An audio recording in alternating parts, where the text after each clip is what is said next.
태아와 여성의 생명을 보호하는 대표적인 생명 수호 운동이죠. 생명대행진이 지난 주말 처음으로 비대면으로 진행됐습니다.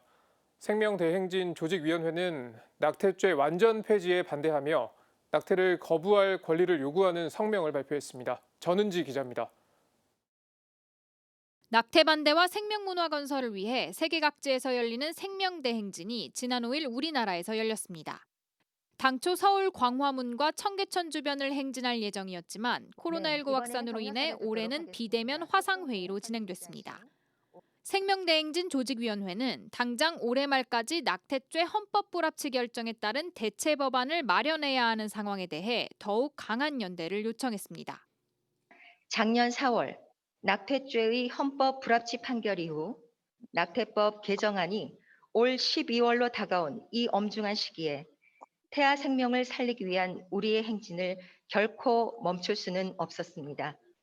생명대행진 참가자들은 앞으로 모든 낙태를 막진 못하더라도 단 한 명의 태아라도 더 살리는 발걸음이 필요하다고 목소리를 높였습니다.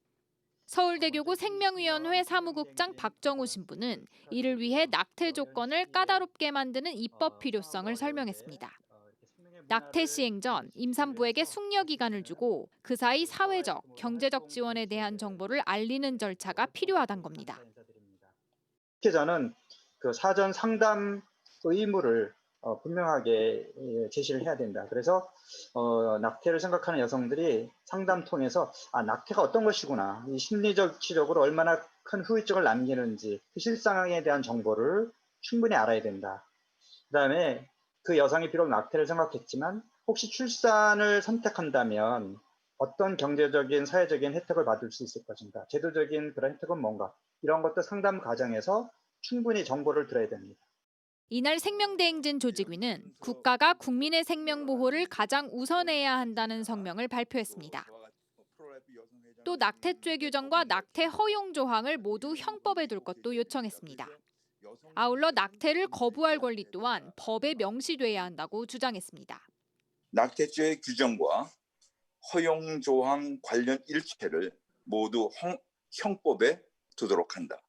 마찬가지로 의료인 역시 생명을 구하는 것이 본연의 의무인 바 낙태를 거부할 권리를 반드시 명시하여 의료인의 기본적 권리를 침해하지 않아야 하며, 생명대행진 참가자 180여 명은 각기 다른 곳에서 입을 모아 구호를 외쳤습니다.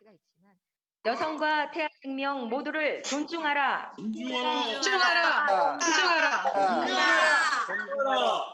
생명대행진에 앞서 진행된 개인 챌린지에는 300여 명이 동참했습니다.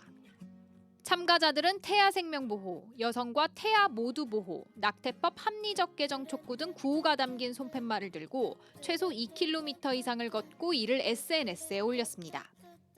생명대행진 조직위는 앞으로 낙태법의 합리적인 개정을 지속적으로 촉구해 나갈 방침입니다. CPBC 전은지입니다.